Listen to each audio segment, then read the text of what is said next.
Hey everyone, how are you doing? Today's episode is going to be so amazing. We're going to be talking about what it feels like to be stuck with your pricing. We all kind of start off with hourly pricing, and then maybe we create a package or two. But how do you increase your pricing? How do you build and promote bigger packages? And what can that lead to? Can that actually lead to working less while creating more income? Bigger ticket items can mean less work. Sounds crazy, right? But it's not. And my special guest today, Jessica, is going to tell us what, how, and why we need to think bigger. So in today's episode, we have Jessica coming to us to talk about increasing our prices 4 to 10 times. I'm really interested in doing this. How to create bigger packages. And ironically, you guys, I was just talking to another business coach about a week ago about creating bigger packages for my business. And I had that mind block that you probably have right now. How do I create bigger packages? What do I add? How can I charge that much?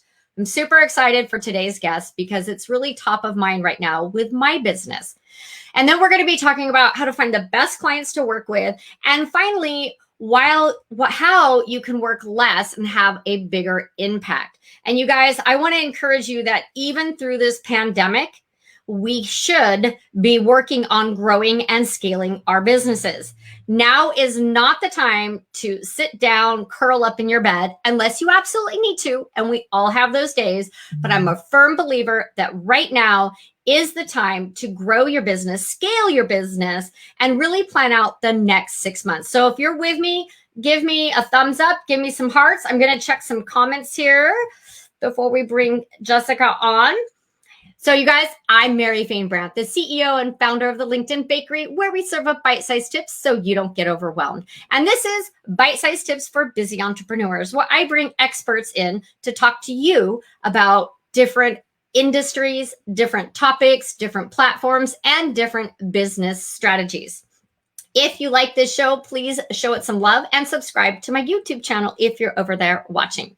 And before we bring Jessica on, you guys, let's make sure everyone sees this broadcast. Go ahead and hit that little share button right down there and broadcast it out to your audience and network, because we want to see everyone succeed this year. In lieu of the pandemic, there is still a lot of opportunity. Okay, so let's bring Jessica on the show. Okay, Jessica, hello. Hello, Mary. Thanks for having me. I am so excited to have you on the show. I mean, we connected probably over a year ago, maybe even 18 months over on LinkedIn and then Facebook, LinkedIn, my favorite platform. And I'm a big fan. I've been following you. I watched some of your how-to videos, you really have a lot of business strategies to share. So thank you for taking time today to join our show and tell people how they can, create these bigger packages, especially during this unprecedented time that we're going through with this pandemic. I still am a firm believer that there's a lot of opportunity out there. Absolutely. I agree with you.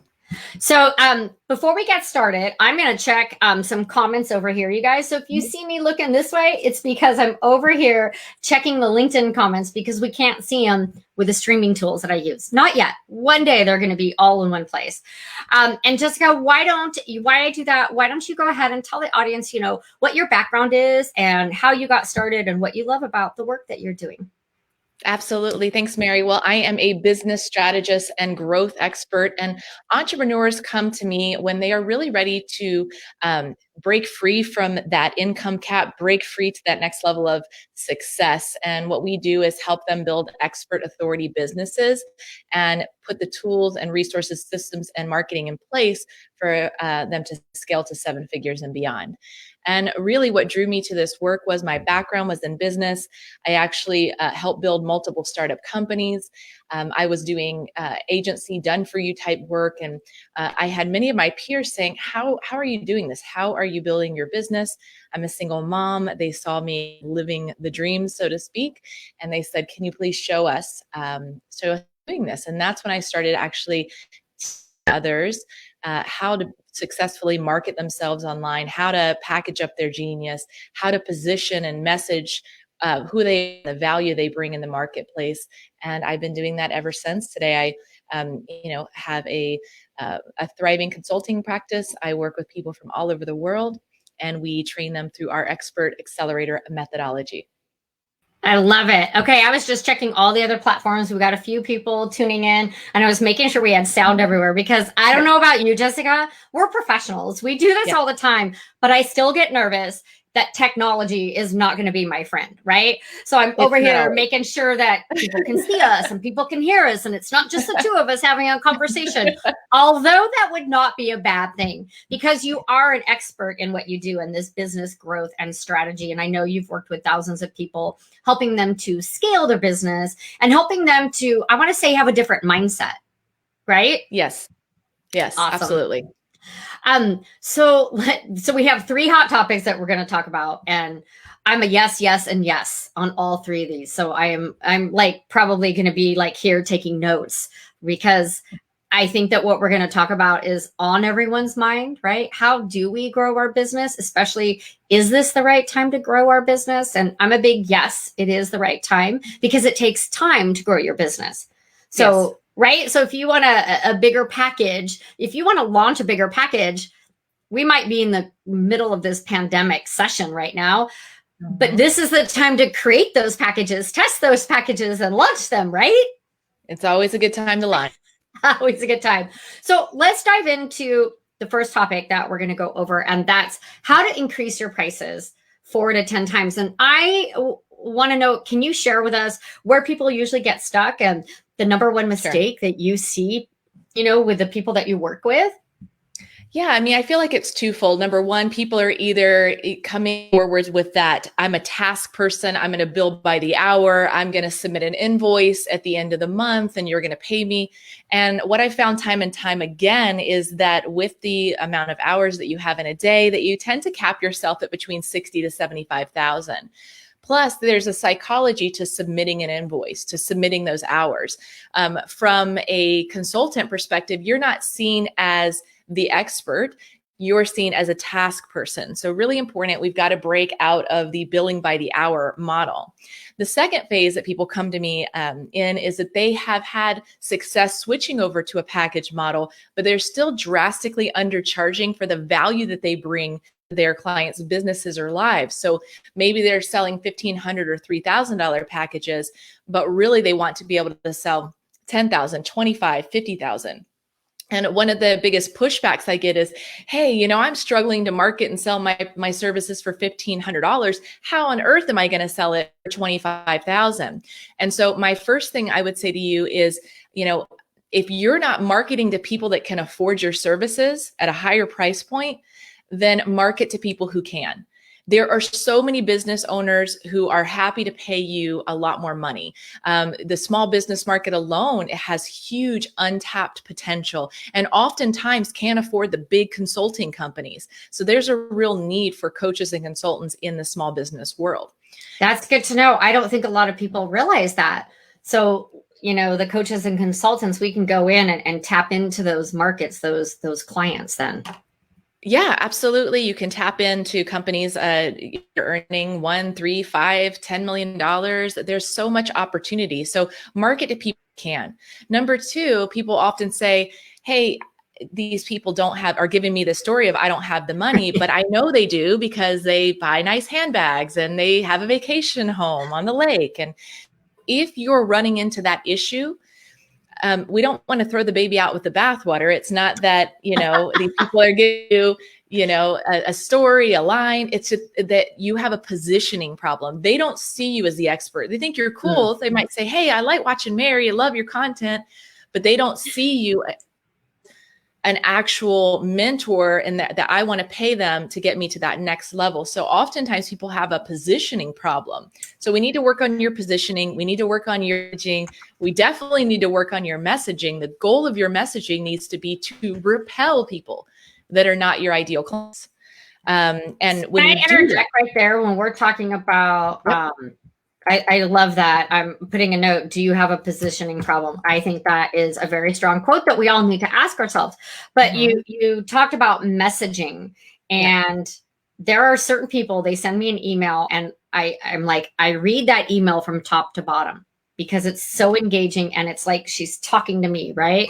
Right. What I have found that a lot of us, we're not copywriters, right? Mhm. We're not good. Like I know for me that one of the things I do is I talk about what we're going to do, but not the outcome, right? Mm. And I think that that's so important. So do you advise clients to hire copywriters if that's not their strength? Like you're talking in your messaging, your messaging goes everywhere, online, Yes. email, when you're talking, when you're speaking. Yes. Well, your messaging is key. So most of the majority of businesses that fail, small businesses that fail, don't fail because they have a bad product. They fail because they not articulate the value they bring to the market. So communication is one of the biggest causes of business failure. So absolutely, you need to get help. Now, like just outsourcing copywriting from the get-go, it needs to be your voice. And usually when you outsource, it's not going to be your voice. So even if it's not a for you, one of the things I will always say, and this is something I'm a great writer, I'm always developing it, that you need to be good at writing. Okay. Copywriting is the most undervalued skill set of an entrepreneur, I think, out there. And so what I encourage people to do is if you're not great at it, that's okay. Nobody's great at anything. Nobody turns on a video and is amazing on camera. It's the practice. So Right. if your strength is video, then absolutely record your video, get it transcribed, and then finesse it up with a little copywriting. If your strength is writing, woohoo, great. You still need to do video, get it transcribed, put it up on a teleprompter and do your videos. People want to see both. And if you are not using video, you need to be 3 times as good a writer because people don't have that ability to connect with your voice and with your voice fluctuations and your movements, your facial expression. Well, I love that you said we all need to be good copywriters because I believe that we do. Like at the beginning, I thought, well, maybe that's just something you outsource, but I've never really outsourced it because I have my own brand voice, right? I have my own style, my own brand voice, and I want to make sure that that is carried through. I always say my brand is casual and conversational, fun and informative, right? And it's also strategic. But I want to make sure that I keep that voice that's my voice that I have put out there on the brand. And so a lot of people say just outsource that copyright, but I want to say high level up people are like, no, that's your voice and you should learn how to do it well enough, right? And then keep practicing. Practice makes perfect. Exactly. And so the top 2 things people want to outsource are copywriting and sales. And for the most part, you need to keep those until you hit a certain income threshold. And with the writing, once you find your brand voice, then absolutely you've got enough to test out the waters with outsourcing your content. But you've got to find your voice first. I'm such a big believer in the power of copy that I pay a copywriter to come and do a monthly copywriting critique in my programs. That's how powerful copy is. But you need to birth the message of your business, get help, in creating that message, and then keep studying and refining. And then as you grow your business, absolutely, you can bring in some outside consultants to help you with that. Love it. Love it. Yeah. I believe that copywriting, writing, it takes a lot of time and a lot of finesse, right? So you guys, if you didn't get that message, the message is that you do need to write your own copy until you reach a certain level. And maybe you write it and you have someone else critique it like you're doing, right? You come in and you do a session once a month. I love that idea. You just knock it out.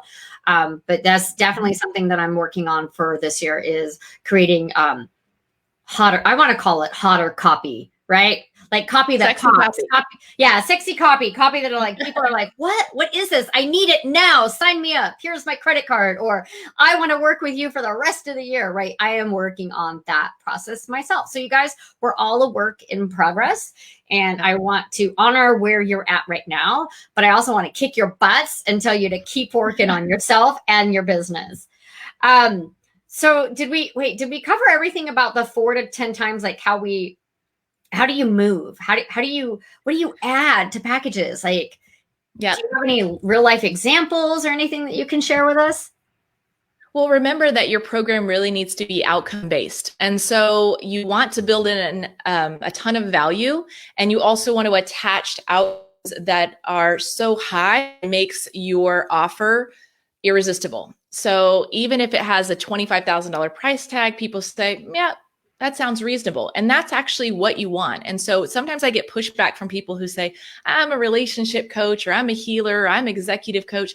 It doesn't matter. If the ROI is high, if you can save people time, if you can save them money or make them money, if you can find them lasting love, if you increase their status, sex appeal, all of these things, pay a lot of money for. I like it. So I put in make the ROI higher than the cost. That's right. I like it. Fabulous. Okay, let's talk about this issue of clients. Clients are great. We all need clients, but sometimes we say yes to the wrong clients. What should we be looking at, or how do we vet clients? Are we looking for the wrong clients in the wrong places, perhaps? Because I know there are certain clients I'm a career coach and LinkedIn strategist, and I don't serve the recently graduated community, right? Because they can't afford my services. I have a lower cost program where it's a do-it-yourself program for them. But working one-on-one with me, I know after practice and error, right, that's not my ideal client for my career coaching businesses. But tell us about maybe some personal experiences you went through, or a client that went through, of how to have a new mindset when we're attracting clients. Well, I actually years developed what I call like client red flags. And so I definitely teach this in my sales training part of my program. So red flags are, if somebody's coming to you as their last hope, you cannot save someone's business. So to me, that's a red flag. That's why I don't like with brand new people that don't have a demonstrated expertise or skill set, at least in the corporate, that we can easily translate. So we want to make sure that that they're skilled, that the values aligned, that they're not coming to you out of a sense of desperation. At least that's not the energy I want in my programs. We want to make sure that they're not trying to wheel and deal or negotiate. It's really important that the person that hires you sees your value without convincing them, and they factors. Another is that they're going to take action, and nobody gets results unless they actually do work. So those are kind of the things I look for: demonstrated expertise, not wheeling and dealing, see value is going to take action. Those are all green lights for me. I think that's great. I think that everyone should have a red flag list. I love that. So ironically, I created that for my career coaching clients. We have a red flag list. So when they go to an interview, there's phrases or there's certain words. And if in the interview they hear these, I've actually had a client say, Mary, the red flag list went off in my head, and I knew that this wasn't the right position or company for me. Right. So I left. Okay. She left at the end of the interview knowing that a better opportunity would come up. And ironically, she got a higher paying, a better offer like a week later. But she said, had she not had that red flag list, she would have said yes to that. So, and that's, you hit the nail on the head. Consultants out there, it's like, if you say yes to someone who's not a fit out of sense of like money, another client, then that is going to come back on you, because you're essentially taking up space for somebody that would be more like yes in your program. And so it's really important to admit, it's important to notify people. It's important to have things like an application. It's important to say no to people. I found half of the people even get on the phone with me. You have an energy, and I'll make sure that you're on the phone and enrolling people that are the best fit for you. Yeah. Saying no means that you get to say yes to something better. So you guys, we're experiencing a little bit of a delay or lag with the streaming. So you guys, I'm sorry, but we know there's a gazillion people online right now. And so we will do a recap of this show. We will also do a blog. So I just want to let you know, don't give up on us. It's the internet. I am hardwired, so there's no reason why it shouldn't be coming through perfectly. But everyone's working from home these days, so everyone is streaming and watching streams like this one. So thank you for your patience as we try to buffer out this technology issue. So I love the idea. So we talked about raising your prices, and I believe now is the time to look at where you want to be in 6 months and get those higher ticket packages ready. Yeah. We talked about copywriting, which, hello guys, I know a lot of you don't like to write, but just suck it up. Hire a coach to, suck it up. Who wants to spend all their time writing? I don't either, but I want good copy and I want good messaging that aligns with my business, that attracts the level of client I want to work for. That is worth the investment of learning how to write good copy. And then, right? That's right. Absolutely. And then we talked about clients. You should only be saying yes to the clients that are a good fit for you, because otherwise saying yes to all these other clients that are, I don't want to say little, but saying yes to the wrong clients is going to suck up all your time, your energy, drive you crazy. And then you're not going to say yes to the great clients that are going to finish your programs, because I don't know about you, Jessica, but have you ever had clients that don't finish your program and then they're not a success, which in my head tells me that I'm not a success, right? Yes. Yeah, absolutely. Sometimes people just kind of disappear. Happen to anybody out there, whether it's a done for you or even done for you or a coaching program. And really important for the coach or consultant to remember that you're not responsible for their results. You can give them all the strategy, the accountability, the resources, but you cannot do it for them. Right. And I think sometimes that's what people want, is they want someone to do it for them. But you can't. And that's when, like, hey, I have done for you. Like, if you want your whole LinkedIn done, hey, I've got it on my website, done for you. You can sign up for that. But coaching you on how to use LinkedIn, right? That's a whole different ballgame. And you have to actually do the work and show up. And it's same thing with your career. It's like you can write their resume for them. You can make over their LinkedIn profile. You can give them interview skills, but you can't do the interview for them. No. And so we have to do the prep work. That's probably the biggest thing. Like, do your prep work. You can do your best. And that's what every coach or consultant should do, is do their best to deliver and consistently over deliver. And then, be committed to helping your clients in any way you can, and then be unattached, because there is a level of personal responsibility that comes with any measure of success in life. Absolutely. Great advice. Okay, so let's get to maybe my favorite one, like work less while making a bigger impact. And I'm sure you're going to tie that into, well, if you have bigger packages, yes, you can work less. But talk about that topic right now. Yeah, I mean, beyond obviously raising your prices, I mean, when you go into a company, what are things you can do? You can raise your prices, you can upsell existing clients, you can do all kinds of things to generate money. But ultimately, anyone that's watching, you have to create something that's scalable. Done for you is not scalable unless you have an entire agency built out. One-to-one is not scalable. So the way to reclaim your time freedom is to understand, like, how can I create a high value group offering, whether that's a mastermind, retreat model, whether it's a group coaching model. And of course, courses and things like that can do it as well, but courses require traffic and volume. So if you can create a high ticket group offering, whether that's a mastermind for small business owners, a group intensive for executives, one of my clients just created and sold this, that's where your ability to do the one-to-many and let your time to create more income in less time really comes into play.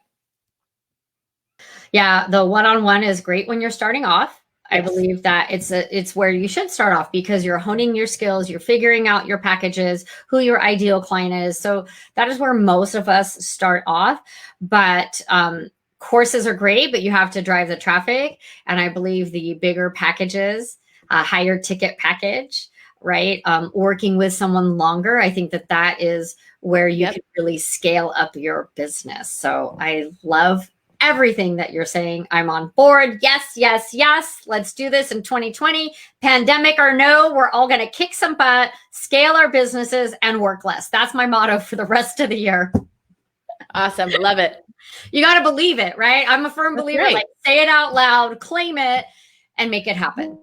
Yeah. We become what we think, we become what we say. So absolutely claim it, put yourself out there, and not only say it to yourself, but show people who you are. People are drawn to confidence. And if you're confident that you are really great at what you do and you back it up with results, you're going to get so many people knocking on your doors to work with you. There you go. And like you said, one-on-one is not scalable. It's not. So we all need to be thinking, even you guys, if you're at that starting point with your business and you're doing one-on-one, I commend you for starting a business and for doing that. But I want to encourage you to think bigger 6 months down the road. And then you guys, when it happens, I want you to come back and tell Jessica and I about it. Or if you want help, you can reach out to us. There's a million people that you can reach out to. I always feel it's good to I always tell my prospects, like they tell me, like, for the career coaching, I'm talking to another coach. I'm like, that's great. I think that you should talk to 3 coaches before you make a decision, because it's important that you find the right fit. I'm not the right fit for everyone. I can't serve everyone, right? None of us are. So I always think it's important that if you are going to go seek out a business coach or any type of coach, health coach, I don't care, that you should interview 3 and find the right fit for you that's going to serve you where you're at now. That doesn't mean that you won't work with another one of those coaches later on when you're at a different place in your business. So Jessica, we went over a lot of great stuff, how to increase your prices. I like that red flag list for the client. It's ironic that I made one for, like, my career, or I make them make one, but I don't have one. So I'm now today going to create a red flag list for my clients. So I only work with the clients that I should be working with, the ones that are dedicated and realize the value and know that the work is going to pay off. And then working less by making the higher impact. And how you do that is through group coaching and bigger ticket items. So like I said, I'm a yes, yes, and yes to everything that you're saying, even in the middle of this pandemic. So let's wrap up. I'm going to ask this question, and I normally don't do a personal question at the end, but this should be easy. Okay. What's the first thing you're going to do when you can go back out in public places? The first place you're going to go to? Oh, man, my nails and my hair done. That's the first thing would be vacation. I cancel my trip to the Bahamas, and that was disappointing. So those are the things: some beauty and travel. Spas are going to be booked all over the United States. I'm actually on a wait list for my nail salon already. There's a wait list? There's a wait list at my nail salon. My hairdresser, I went to high school with her, and I've messaged her. I'm like, how do I become one of the first 5 people on your list? She hasn't gotten back to me. I'm like, people must be paying her. So I'm probably going to have to do a bribe. So Trisha, if you're watching, okay, I'll bribe you because I need my hair done as soon as we can. There you go. I'm going to go to the beach. I'm going to put my feet in the sand and water, because every April, my husband and I started a tradition about 6 years ago. It's called First Day Toes in the Sand. And we go right in April, the first sunny day on a weekend, and we might or might not take sippy cups with us, we'll just say, and our beach chairs, and we go like to OB, and we put our feet in the sand, or our toes in the sand, and walk in the water and take a picture and watch the sunset. And we just celebrate the beginning of, like, summer. In our minds, it's summer. And we couldn't do that this year. So sad. So, totally. Yeah. Hair and nails, spa days, and I think ocean and lakes are going to be inundated with people. Totally. I'm very excited. I'm ready. Jessica, me too. So before we wrap up, you know what? We got to tell people where to find you. Where do you want them to connect with you? What platforms do you prefer people to reach out to you, or your website? Yeah, definitely. LinkedIn is my jam. So feel free to follow me. If you want to connect, just send me a message. You heard me on Mary's show. That's always helpful. And then you can check me out at jessicayarbrough.com. I think I gave you a link. If not, I will, Mary, for my masterclass on how to close high-paying clients over the phone. So feel free to watch that.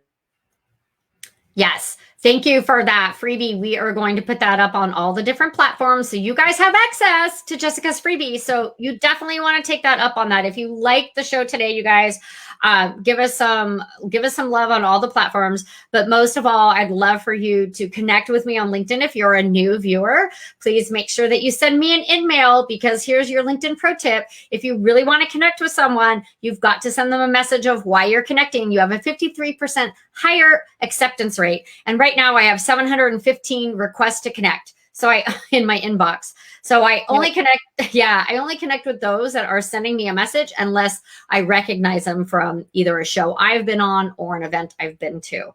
So drop us both I know 715. I can't get through them. That's right. Just send us a message and let us know. We're much more likely to connect. Yes. So thank you again so much, Jessica. You guys, I hope that you all enjoyed these tips. We'll be sharing some of these the high point touches from this episode over the next 2 weeks on social media and getting that blog out. So if you have any questions, if you watch the replay, just do #replay, ask your questions, and Jessica and I will go back in and answer them. And we wish you much success in 2020. Thank you, everyone, for joining us today. This is Mary Fain Brandt with a LinkedIn Bakery, serving up bite-sized tips. And let's see if I can do this right. Jessica, I pointed to the right way.